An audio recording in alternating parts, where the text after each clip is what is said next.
بسم اللہ الرحمن الرحیم۔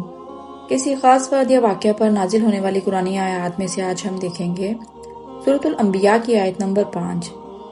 اس آیت کا ترجمہ کچھ اس طرح سے ہے: بلکہ کافر کہتے ہیں کہ یہ کلام پریشان خیالات ہیں، بلکہ اس نے خود گڑھ لیا ہے، بلکہ یہ تو شاعر ہے۔ آپ حضور صلی اللہ علیہ وآلہ وسلم کو چاہیے کہ آپ ہمارے پاس کوئی معجزہ لائیں جیسے پہلے رسول معجزات لائے تھے۔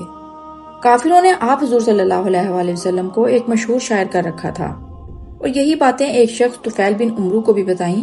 وہ خود بھی دوست قبیلے کا مشہور شاعر تھا۔ اس آیت کی وجہ نزول کو دو واقعات کے ساتھ منسلک کیا جاتا ہے۔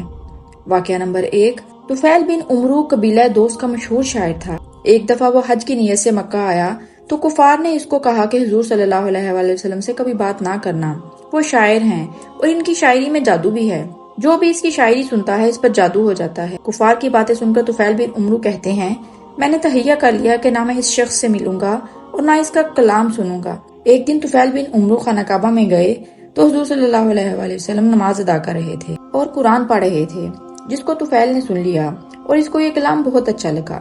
طفیل بن عمرو نوجوان تھا، شاعر تھا، اور اس نے ارادہ کر لیا کہ میں حضور صلی اللہ علیہ وآلہ وسلم سے ملوں گا، اس کا کلام سنوں گا اور اپنا کلام سناؤں گا۔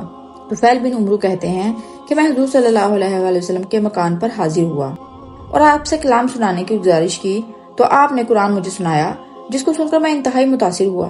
میں نے فوری کہا کہ میں آپ پر ایمان لاتا ہوں۔ ایمان لانے کے بعد میں اپنے قبیلے میں آیا، میرے بیوی بچے سب مسلمان ہو گئے اور غزوہ احزاب تک میرے قبیلے کے 80 آدمی مسلمان ہو گئے۔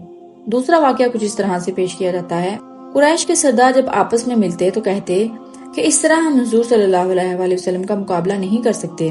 کوئی ان کو شاعر کہتا ہے، کوئی کاہن اور کوئی جادوگر کہتا ہے۔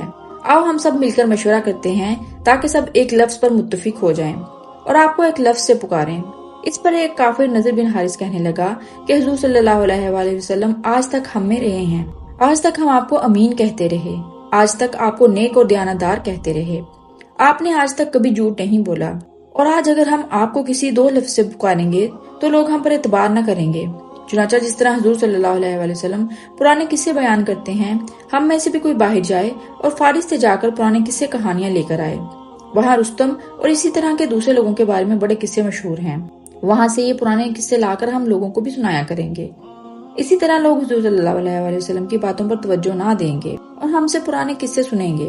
نضر بن حارث خود ہی باہر گیا اور آ کر یہاں حضور صلی اللہ علیہ وآلہ وسلم تشریف فرما ہوتے تھے اور قرآن پڑھتے تھے تو یہ شخص حضور صلی اللہ علیہ وآلہ وسلم کے نزدیک بیٹھ جاتا اور لوگوں کو پرانے قصے کہانیاں سنانا شروع کر دیتا۔